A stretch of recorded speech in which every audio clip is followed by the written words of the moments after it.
And leadership. Yes, I believe in those. And I'm trying to... Also democracy, that's something I'm becoming very... Well, you see, we had an overall democracy. we elected our leader, and we elected the treasurer and the secretary of the party. Mm. So, some people seem to think democracy, though, means just one man, one vote, full stop. You know, democracy is a competition in ideas and leadership. Democracy means rule by an informed, intelligent group. Right, yes, yeah, I'll accept that. And now...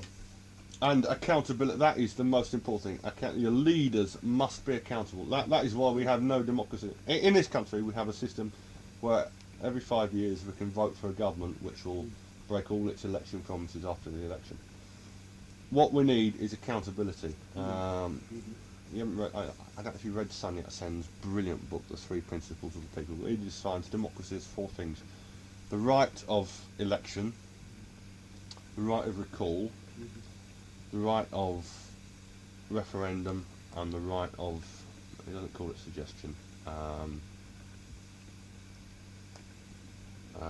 can't remember what he calls it, but you must have the right to elect your initiative, yeah. You must have the right to elect your leaders. These leaders, as Douglas would say, if you go into a hospital to have an operation, you don't want that decision made democratically. You want. I said that in the book. You said that. I thought it was Douglas. No, I said it. You want. Pitch my... I'm sure it was Douglas. You want the operation done. You may have said it though, but I haven't read that particular book. You want the operation done by a competent man, but if you snuff it, you want him to be accountable. Yeah, well, if he chops your leg off, if he chops your leg off, what I said was you want the right to elect leaders, accountability, the right of referendum, that is major decisions to be made by an intelligent, informed electorate, and the right of initiative, that is if the people think something should be done, they can suggest. So I'm a great believer in democracy, not one man, one vote, not like... Well, I'll tell you this, that if you believed in democracy, if you saw the college party at work, you would cease to believe in it, because they waffle and waffle and waffle. I've never met a bunch to waffle so much. They not only have put resolution after resolution on there, but they put amendments to them and that sort of thing. And they even my resolutions, there's somebody put an amendment to it. Couldn't leave it alone. And the amendment is not as well worded as mine. That's something said to me by a chap named Martian, who lives in Leeds. I've just got that. I got it this morning, actually. The thing is, I can't. It doesn't really make clear. What I want to do anyway is initially get together a group of perhaps 40 or 50. Right. Well, I'll give you these addresses. And when we've done that, we must spend perhaps 6 months or so. We must get a firm financial base and an office or something. Now, do you know anybody who is a carpenter? Carpenter. No. Now, I'll tell you what I've got an idea for. And I've done this before. Before the war, I built a travelling theatre, put over Social Crediter. And and I built the theatre myself. It was collapsible. You could put it in a trailer. And I built it. And I made certain costumes. One was Mars, the God of War, in blood red anodized aluminium, because I was in that game. And the other costume I made was a robot costume, which the chap put on. And I put it on. Now I want another one of those costumes made. I want them to make the body part. I can probably make the arms and the legs, but I want the body part made for me. And to look like, very much like this one here. The reason why I had this on the cover was because I was going to have a robot costume like that, you see, and to have it parading around with people selling these, you see, to advertise this booklet in the precincts and so on, you see, there to sell this book, you see. Now, and the thing is, the trouble is, I can't do what I did 30, 40 years ago. I'm afraid all I can give now are ideas. I can write and give my imagination, and my imagination is as good as ever. And I think I can say I'm a fighter, but of course I'm Well, you got to slow down. I'm a semi-invalid, put it that way. That I can't do the things. Well, yeah, you've got to slow down. I've done it in the past. I've chucked a brick through a bank window. I've 2 convictions against me for busting up black shirt meetings. I don't want anything like that. I've been a picket on a rent strike. We must get this group together. Right. Keep it small at first until we get enough finance behind us, so we can afford 1 or 2 full-time people. What something else I thought is to have a business side. Initially, what I thought is premises, and then perhaps starting a shop or something with it to sort of semi-finance it, something like that. Actually, your membership will always be small anyway. Look, if you have 100 members, you'll be lucky if you've got 10 activists out of it. What it's important. It's not so important to have a mass membership. I mean, the Labour Party's got 250,000 members. That never gets anything done. But it's to have a small, highly trained group. Well, that's what the we group can recruit later. And then if we can move that group into a small town or village or something, no. take it up. Yeah. Now, this is something else I want to talk to you Well, that's more or less what my ideas are. Something else I want to talk to you about. Just how much research have you done about debt creation, etc., and government borrowing? Well, I think I'm pretty well read up the subject on it pretty thoroughly. Well, what exactly is the process when, say, a local council? I mean, local councils are all in debt to the banks, aren't they? Yeah. How do they get a loan from the bank? Well, what happens is that somebody from the local council goes to the particular bank we're going to borrow from, says that I represent the local council. The local council wants to borrow, say, £5 million, and because we want to build a hospital or something like that or whatever, you see. And what has happened is that the local council is credited in the bank with that £5 million. You see, actually the council will have a bank account anyway, and it will be given an overdraft to draw of £5 million, and as it draws on that, it will start paying interest on it. You see. Right now. The thing that gets me is that I'm not married, but if I were married, I took out a bank loan. You've got a kid on with? Yes, I have. Oh, in other words, you've got a common law marriage, haven't you? Well, yeah. Well, we're going to get married next year, actually, but we're going to wait until we'll have to wait until it's born. It's not my business, except I just want to know. No, it doesn't want to know. I mean, so she's a nurse at Halifax General. Oh yes, you say she met me, did you? No, I said she. Well, you might have said nurse highly, but I don't think she was there at the time. You probably met 1 or 2 of her friends, right? Yes, but she apparently knew about me, did she? In the property? No. I told her that there's a Mr. Wilfred Price in there, but she was in the school then. She's still training, so no, well, I said you're in capable hands there. Did you tell her what ward I was in? Yes, I think you did. Yeah. Ward 12. Well, anyway, I don't think I met her, but let's say a married man takes out a £25,000 mortgage. A businessman takes out a £25,000 loan in his name. He dies. That loan is wiped out. Oh no, it isn't. Not Nelly. No, you see, the thing is, if he takes a loan for his business. No, in his name. If he takes it out in his name. If he takes it as a personal loan. Well, yeah. Then his heirs have to pay. Well, I've taken out bank loans. I've got one at the moment, in fact, it's costing me a lot of money. And it says on there that if I die, the loan is gone. Well, that's unusual. I've always heard that the heirs had to pay. It says that. Well, if he's got no heirs anyway, it has to be written off, doesn't it? The bank might be able to sell whatever he's got. Yes, foreclose on it. But I think you'll find a lot of this now is linked with insurance companies. Generally, what has happened is probably what the bank has done is to include with that loan an insurance cover. Yeah, but very often the bank owns the insurance company as well. And therefore that means that it's charging you extra interest to pay for the insurance. But I mean, this is what National Westminster Bank, for example, their parent company is Lombard PLC. What does PLC stand for? They've changed this from National Westminster Bank to Barclays Bank Limited to Barclays Bank PLC, basically. No, it's called National Westminster.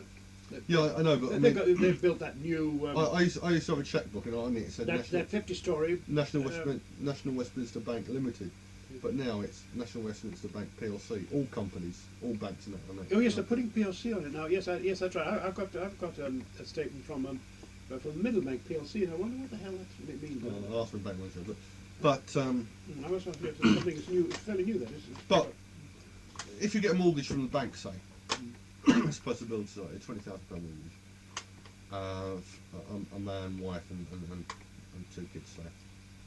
You get a mortgage and you arrange insurance cover with it, which is done through the bank's holding company or the insurance company's part of the bank. But you die and the loan is cancelled, isn't it? Well, if there's insurance cover on it, yes, but not otherwise. Yeah, but nobody nowadays in his right mind takes out a mortgage without taking insurance, really. Probably not. Well, you see, that's it, it's become the insurance is sort of part and parcel of the loan. Yeah. Now, local authority. If the Labour government, if the Labour local authority borrows £5 million, is paying interest on it, then the Tories get into ground. The Tories still have to pay it off. Oh yes. Who is the local authority though? Well, the local authority is what has been elected at the time. Right. And they have the right to levy a rate, in fact. Yes. Why do we have to pay? Hmm? What happens if they don't pay? Who don't pay? The ratepayers. Well, if the ratepayers went on strike and didn't pay, then it would. I wish we could organise them to get that to happen, but the thing is, this is something that's happened. You read about loans to certain countries in Africa. I mean, Chad, which is the second poorest nation in the world. I don't know what the first one is. Zaire. Nobody going to lend any money to these countries because they've reneged on loans. But they still lend, don't they? Yeah, but the point is that Argentine can't pay other loans, but then there's Lloyds Bank lending them nearly $1 billion. The point is though that these are countries which, because they're backward primitive countries, they can't pay their loans. But in the West, we always pay our loans. What would happen if a nation said we're not going to pay anymore? Stop. Well, that's what happens. It happens. It's happening all the time. They don't pay. And you know what happens? It helps the system to go on because you see, if they pay back, that money's cancelled out of business. But if they don't pay it back, it's still floating around in the economy, isn't it? Does the bank eventually write the loan off though? And yes, in many cases. Can you think of documented instances? I'll give you an instance. I can't give you the exact date, but the White Star Line, which I mentioned in my book, by the way, had a debt of £17 million wiped off the slate, and that was in somewhere around about 1930. And all that was required was that the White Star Line should have a man appointed from the bank to go on their board as the director. Now, that is how the multinationals are built up. You see, the individual firms get into financial difficulties, and they are then told that their difficulties will be solved for them if they will go into a merger, and that's where you get. Now, have you read the leaflet by Social Crediter V.R, The Absurdity of the National Debt? I haven't read that one. I think it was by the late Duke of Bedford. He suggested the national debt could be. I think I have read it, but the national debt could be erased by what the banks would do is they would first of all draw a distinction between genuine loans, between people who genuinely bought their share of the national debt with investments, etc. And bank created credit. I thought this one out. You know how I'd settle the matter if I was the head of the National Credit Government? I would instruct the National Credit Office to write out a cheque for that loan, send it round to the Bank of England and any other, perhaps do several checks, send them round to the thing and say, you are paid. Okay, full stop. Now, when these people get the loans paid, they've got to cancel the money out of existence. They can't use it for further advances.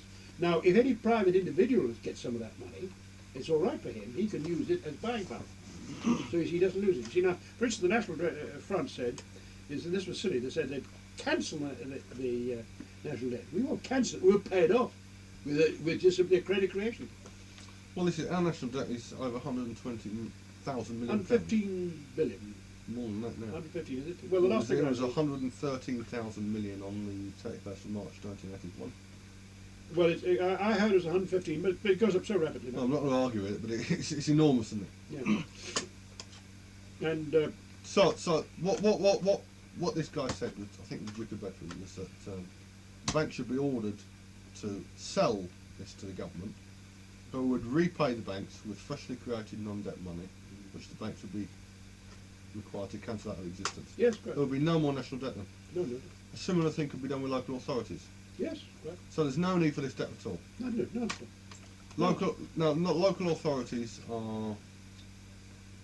This is, you mentioned the figure 40%. Money Trent mentioned something like 40% of all rates go to pay service debt. Now, if we could take over a town Yes. or village I haven't thought that. and wipe the debt out, Yes. that would be possible. Yes, it would have to be on a fairly big place like Leeds, I think. No, Or Bradford. it couldn't be a city. We just never get the clout, never get the muscle. Well, it would be very different for a small area. A small area we can control though. Because you see, a small area doesn't really have much control over finance. You see, most of the payments you'll find are done through the county authorities, and all the small areas can do, like the parishes and so on, like that they can do, is simply merely, if they want to do any purchasing, they have to simply ask the higher council to pay it. They do not have any autonomy in handling money. I agree with that. You see, they can.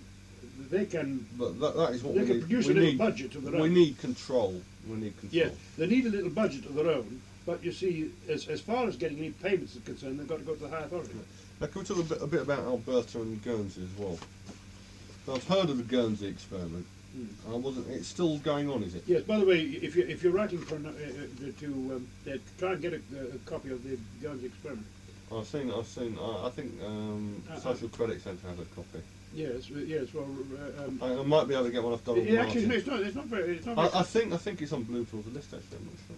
Yes, I think you'll find that it won't cost very much. It's, he's got a copy, but the one I had was the one by Grubiak. And that I lent to the ecology party, and then another bloody well sent it back to me. to the what they call the Economic Working Party. The EWP means Economic Working Party. But there's no national debt in Guernsey then? Well, actually, they do have debts with Britain, but then you see that's related to the use of British money. You see, as far as the debts in Guernsey is concerned, their own municipal thing, there's no debt. But of course, you see, if they want something from Britain, they have got to get credit to they couldn't use Guernsey money to buy something. What currency do they use? What?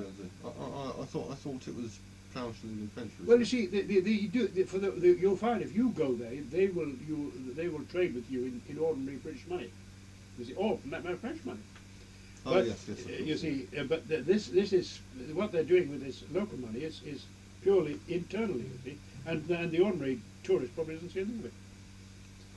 So what's the rate situation in Guernsey? No, I must admit I can't answer more than that. I've just got to. We'll have to send. That's something else we'll have to do. We'll have to send somebody there. Something else I'm very much into is infiltration of communist movements.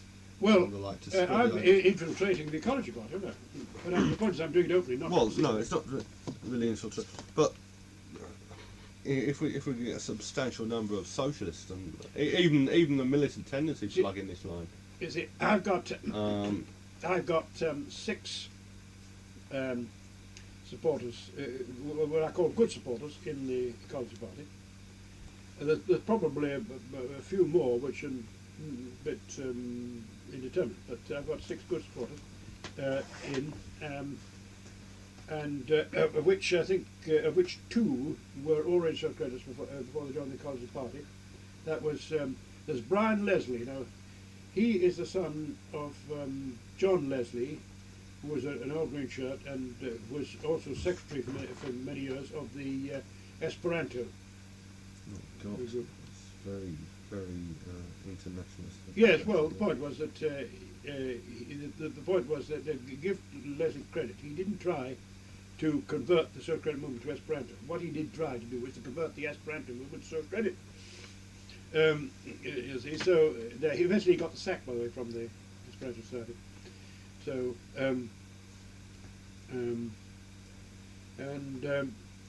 but this Brown Leslie, the trouble is he's mixing with anarchists and Marxists, and he's absorbed quite a bit of their outlook. He's trying to. For instance, he complains of my attacking of Marxism in this book. Well, Marxism is, if you've ever studied any of it, it's absurd. You know, it's just. And Marx himself. No, it has a plausibility. You must concede it has. Well, a it's a gross oversimplification, isn't it? Workers versus bosses. Right, the, yes, the it- bourgeois and proletariat. It is. Also, Marx had some rather peculiar ideas about. Have you read Marx's ideas on race? No, I haven't read that. I've got two of Marx's books, but not on this. That was well. Mind you, In he was something of an anti-Semite, believe it or not. in 1843, he wrote a book called "World Without Jews." Would you believe? Yeah. He was a champion of slavery. Both Marx and Engels, while they championed the black man's cause in public, referred to them sneeringly as niggers behind their backs. Oh yes, Consider Marx, them completely ahistorical. But the most interesting part is, and if this ever got past the Kremlin, it would destroy it in Russia. He advocated a war of extermination against the Slavs. I wonder what the comrades in Russia would think of that. well, you see, unless you can get this well authenticated, any statement like that just wouldn't be believed. You see. Well, yes. You must Karl get- Marx racist by the Jew Nathaniel Whale. Yeah, but then you see that might be simply Nathaniel Whale. No, Cooking up, well authenticated. You see, It's quite well known in certain circles actually. Marx's letters to Engels and Engels referring to the niggers and the Tartarized and Mongolized Slavs. But yes, he was certainly was very unsympathetic to the idea of Russia getting socialism. he was a complete scum as well. I mean, he made that housemaid pregnant, and blamed it on Engels. He was, well, at the time he was writing Capital, he was dabbling so heavily on the stock exchange, he had to get his rich uncle to bail him out. Yeah, no, well, He never did a day's work in his life, either. No. So, I mean, But in any case, you see, with any great man, I mean, let's face it, Douglas Right, wasn't a very yeah. nice person. well, from what I tend to agree with Hadkins, it's very difficult to read Douglas. I haven't read a great deal. I haven't No, read he's not a good writer. he's not a Social good writer. Credit or Monopoly Credit. He's not a good writer. Dictatorship by Taxation I have read, and that was very good. I understood that very Yeah. clearly. Yeah. But he was And undoubtedly written by a ghostwriter. he was un- Mm.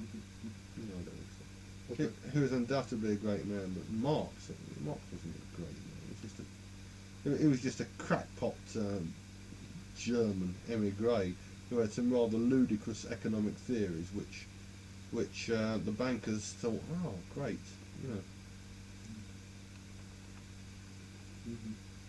I mean, he's been Marx is a manufacturer of the media machine, like Marilyn Monroe. I mean, who was Marilyn Monroe? So what, you know, it's just something that's been manufactured by the media. The SDP, of course, is media Yeah, manufacturing. but they've also got the Trilateral Commission backing them. Oh yes, To an extent. I Yes. don't It was deny Dr. that. David Owen. Yes, in other words, they're all fat cats, aren't they? Yeah. And we can use that phrase, fat cats. You see, that's the sort of, by the way, you see, simple phrases can often be very telling. For instance, I speak of the communists as being Kremlin crawlers.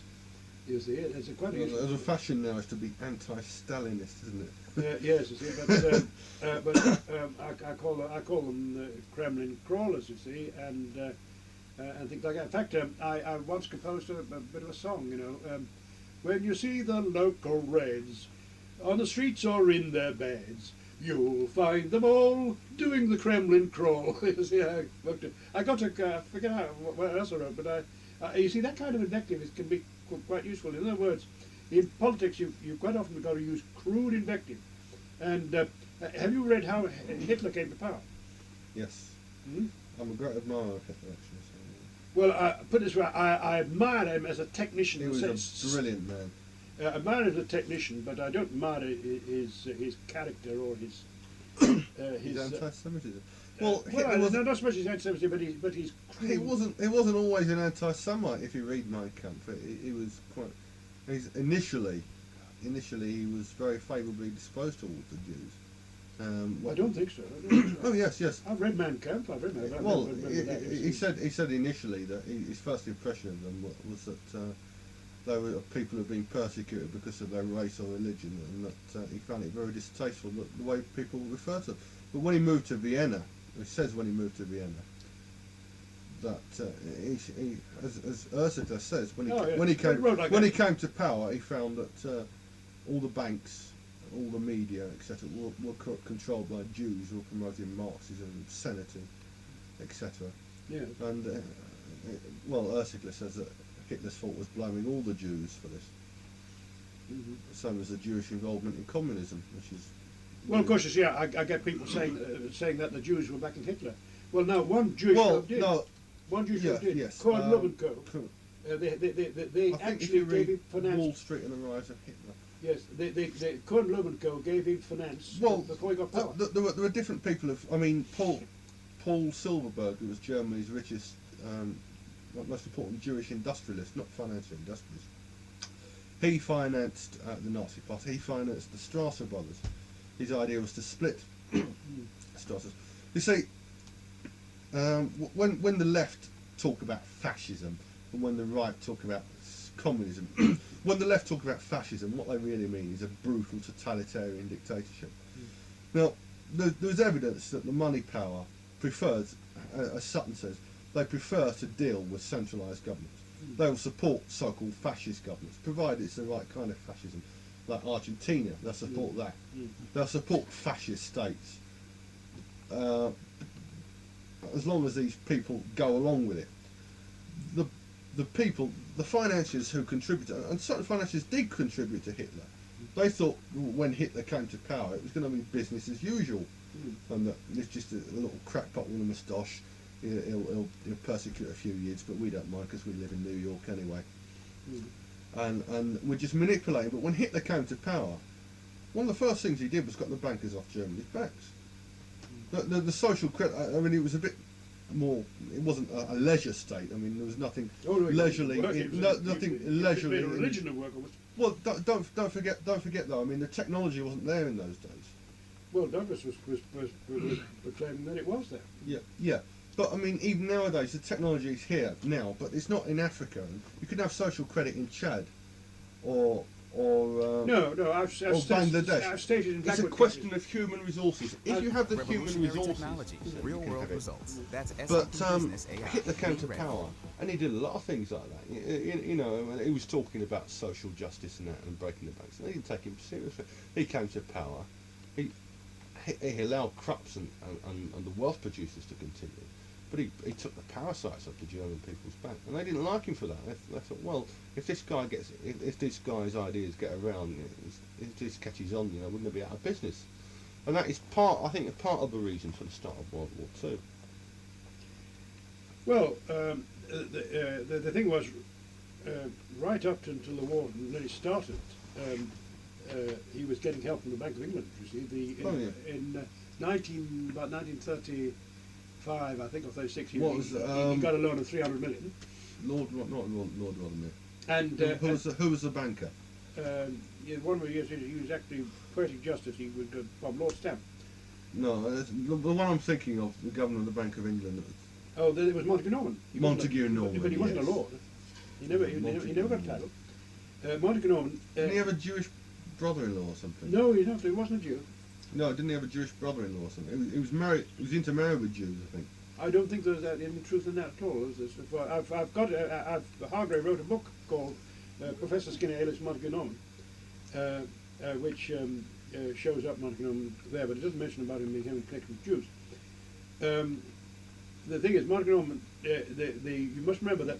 You remember when, or at least you wouldn't remember, but I'll tell you what did happen. When Hitler tore up the Munich Pact by invading Czechoslovakia in the following spring, after the Munich Grim. Chamberlain got on the air to denounce Hitler's action for that.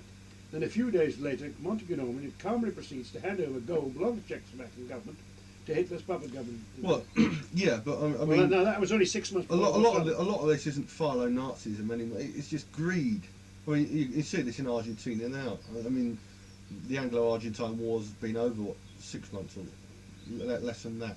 And already that they're financing Argentina again. They'll finance anybody, these people. I mean, they'll finance Russia to find, or back in the communists to kill American troops. Yes.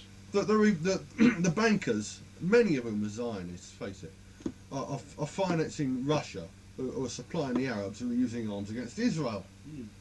It's just greed. It's like Lenin said, that they'll sell the communists a rope with which they'll hang them. Right, yes, that's true. It's just greed, Good. parasitism. Well, Sometimes they come with Hitler. They actually, certainly came to unstuck. speak of the bankers being ruled by greed is a little bit misleading. It's what they're after is power. Power, yeah. Well, Power, control. They want to control us. People talk about greed, but the real strongest motion in history, the one that's caused more harm than any other, is the lust for power. And that is what you see. After all, what is greed? It's only if you get possessions, it gives you power. You see. They want to control. This is it. They want to control. They think they know better than us. Yeah. It's gonna, the bankers' world. It's going to be a wonderful paradise. They're going to control us all. Well, one book I think you should read if you haven't read, The Rockefeller File. Have you read that? no, Nearly finished it now. It's um, further documentation on the New World Order. It's really frightening. The Yeah. extent of the power of the... I didn't quite realise just how powerful the House of Rockefeller the was. trouble is, I've got so much money I can't spend in buying a lot of books. You see, I would like to have a good stock of books. I tell you what, I've had an embarrassment there. Some old green shirt gave me a whole lot of Douglas's books there. Now, you know, on the back there, I've got to refer to Palmerton as the Liberal Social Credit thing. Well, now, he has completely fallen out with me. Now, I'll tell you why. Because in getting this book printed, now, firstly, there was a chap in London who said he'd get it printed for me. So a chap who was joined with me, and you know, he was all piss and wind. He was going to do miracles and everything, you know, and that sort of thing. And I'd got a grant of £300 from the residue of the second social credit parties, which closed down. Funds. I see, yes. I bet. Oh, there's a lot to tell you about that. I'll have to leave that for another time. But I got the £300 in January, and come the middle of the year, I hadn't got anything from this bloke at all. So I took the job from him. Now this Parliament told me that he'd got a Liberal friend who'd got a printing outfit, you see. So we go and see this Liberal friend, and I give him the everything to see to get on print. But he doesn't bloody well get on with the job, you see. First he goes off on holiday, and then when he comes back, he says, "Oh, we've got to wait because he can't do it, but he's got a chap in Leeds who'll do it, you see, and I have to wait a fortnight." And then he tells me that the Leeds chap can't do it because he's going off on holiday and so on. So I got fed up and I took the Inquirer away, and I got it printed by a printers in Hebden Bridge. There, and he's. Firstly, I have paid £100 to get the thing reduced, to get it typed out properly and then reduced. It's £24 for £5 to get it typed out. It was about 60 to get it reduced, and of course there was stationery I was saying for making up, because I had to do a lot of pasting, you know, all these pictures and things I had to buy paste and all that thing, and I estimate it was cost me about £100. You see, that. But he did actually get this printed, including making the plates there, for £300 for 2,000 copies. So I can't complain at that. The printing is not absolutely first class, but it's good enough to read. And Can I just use the toilet? what? Can I just use the toilet? Yeah. What exactly happened in Alberta? Well, Alberta elected a social credit government, and Aberhart, the leader there. By the way, Aberhart was a Bible preacher, and he'd been This was in 1930 when? about 1935, 34, 35. He'd been a Bible preacher with a contract, which couldn't be broken apparently, and he used to speak every Sunday to the whole of the people of Alberta on sort of religious things. But he started mixing up social credit with it, without, by the way, understanding what social credit actually visualised. And he formed his party a month before the election and won it hands down with a colossal majority.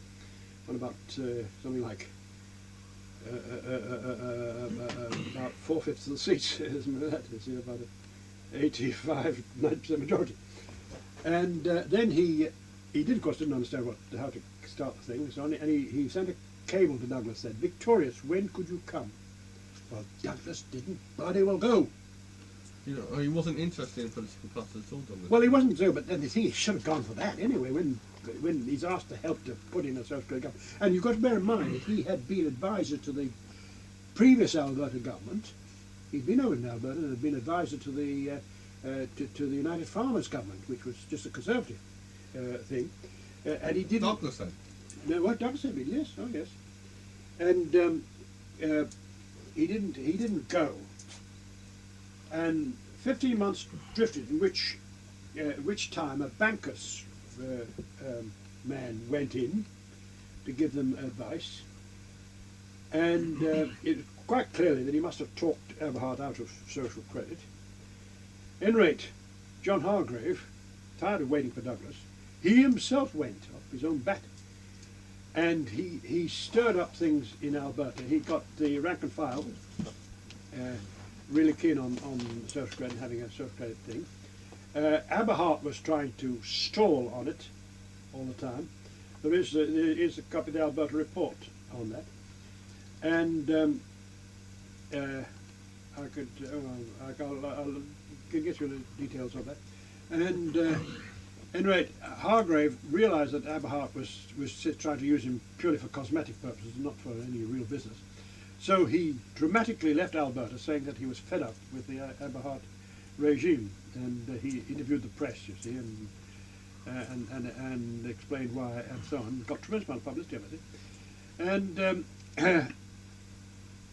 and that stimulated the rank and file of the MLAs to sort of revolt against Eberhard and to force him to consider social credit legislation. Well, the first bill they produced wasn't very much cop, but then the Secretariat, Douglas's Secretariat, was shamed by Hargrave's visit, and finally first they sent out one man who made an ass of himself and got chucked out, because he was starting insulting people, calling them bankers' toadies. They were, but the point is, when you're a visitor, you don't shoot your mouth off. You let the natives do that. And then he was followed by a chap named Byrne, who apparently did give some reasonable advice, and social credit legislation was put through. But by that time, 2 years had passed, and Douglas showed his political ineptitude by. I mean, Douglas had no idea of political strategy at all. His concept of not having a party and not forming government and all the rest of it is completely absurd. You've got to form a government, because only a social credit government will. You see, it's not just enough that you get the public controlling their own credit and that sort of thing. You've got to do a lot more. You've got to fight for the new idea. How did they do this though? I mean, how did they break the bank? Did they actually succeed in clearing the bankers' debts off, for example? No, because you see, all legislation was turned down by the government of Canada. You see, Alberta is only a province of all. Why was it all turned down? Oh, on some constitutional wrangle. And nothing happened since. You know. Well, the Alberta government did manage to do some quite good reforms, but not what we call specific social credit. And it did last for 30 years before it finally lost the election. Such as? It got rid of a fair amount of internal debt, which is what the present social credit government of British Columbia has been able to do. You see, there's ways in doing it, even when it's constitutionally against you. You can still manipulate the constitution a bit. And probably, I imagine that the government of Canada has probably allowed a certain amount of concession, because there's always a danger that the province might revolt against Canada and declare UDI. Of course. You see, Hargrave did advise the rank file of the MLAs. MLAs means member of the Legislative Assembly. That's like an MP. He did advise them to defy the government of Canada and put in social credit, but the government of Canada liked it or not. But they weren't prepared to go that length. You see, and it was maintained there that the the national government would not dare to have sent troops into Alberta because it would upset the whole of Canada. All the other states would have been furious about it. That was really Aren't you going to eat sandwiches? Forgot about that. Yes, so it's really quite farcical, really. Yeah. But Douglas and the Secretary, to my mind, were a great harm to the social credit movement. In fact, it used to be said amongst us there that Peter Douglas didn't die in 1933, when he'd been a great hero, and that's it. But then, of course, Hargrave himself, you see, he was certainly a great leader and that sort of thing. But then he himself threw in the sponge in 1951, when we about a year after we lost election, and lost it badly. Now, in our first election, the one who fought in South Leeds, we got 3,600 votes. Then we had the organisation beautiful. We had all the discipline. We carried out stunts. You see, one of the stunts was that we had 3 green shirts going in, paying the deposit, £150 deposit, with 3 bags of silver, and that got all over the press, with pictures of that all over the country. And then we mobbed Baldwin. I remember I was in that party myself, actually. What we did, we got on a train at Wakefield, on the train that Baldwin was on, pretending to be a rugby team. And then when Baldwin got out at the station at Leeds, they cleared the platform for him, by the way. But we got round him and started shouting slogans against him, and so on. We got some publicity for that. Actually, one thing we've got to what you're talking about elections Is there is a movement afoot, as you may know, to raise the election deposit. I know it is, yes. Well, preserve democracy. £150 in those days was a hell of a lot of money. To preserve democracy. Yes, £150 in those days was a hell of a lot of money. See, now it would be equivalent to, you multiply that by about 30 times. I don't think it should be raised, I think it should be put down, actually. Well, If Michael Such wants to campaign on a platform in the Raven Looney Party, he's got every right to. mm-hmm. Yes, but the trouble is, you see, what happens when a clown like that does it? The trouble is, he gives the established parties an excuse to raise the thing. They say, "Oh, look, we've got to look at him." You see, it's Well, we mustn't let them get around. And in fact, I wouldn't mind betting he'd been specially put up to it. No, I don't think so. Wouldn't pass. But he was given plenty of publicity, wasn't he? Yeah. That's something that. Publicity thing we need.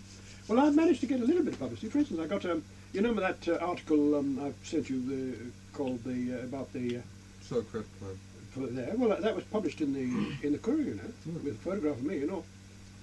I got a write up in the Hebden Bridge Times describing my campaign. So something a lot of people on the right seem to think is that every nutter and every left-wing crank is part of the conspiracy, but it's not. These people, it's like Spengler said, they don't realise most of them that they're being manipulated. Probably. It's not a case of ideas being. It's not a case of one enormous conspiracy with a banker giving out his orders every day. Oh no!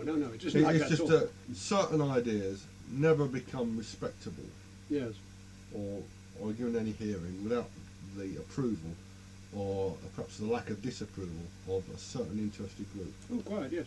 You see, if you're say occasionally it slips out. Yeah, if you're a person who say head of a business, you know you've got to keep the bank sweet because otherwise they might cut you off credits at the moment. On the hand, if you're an editor of paper, you know again from that point of view you've got to keep the bank sweet. You see, so. You see, supposing a journalist is throwing off his mouth a bit about the banks, you see, the editor would be met by a banker saying, "Look, we don't really like this article of yours," you know, sort of the chap is, you see. In other words, it's softly catchy monkey technique. They don't issue out a decree saying you mustn't do it. Oh no, that would set the journalists back up against them. No, it's much more cleverly done than that. And of course, they don't make the boycott of social credit 100%, 99%. Yeah, you see, that's quite sound, you see. They go, "Oh, we had a little bit of social credit in it," you see. Yeah, well, an odd mention of social credit now and then doesn't make any difference. But would you be wanting another cup of tea? No. some more water in the pot. These mugs take it.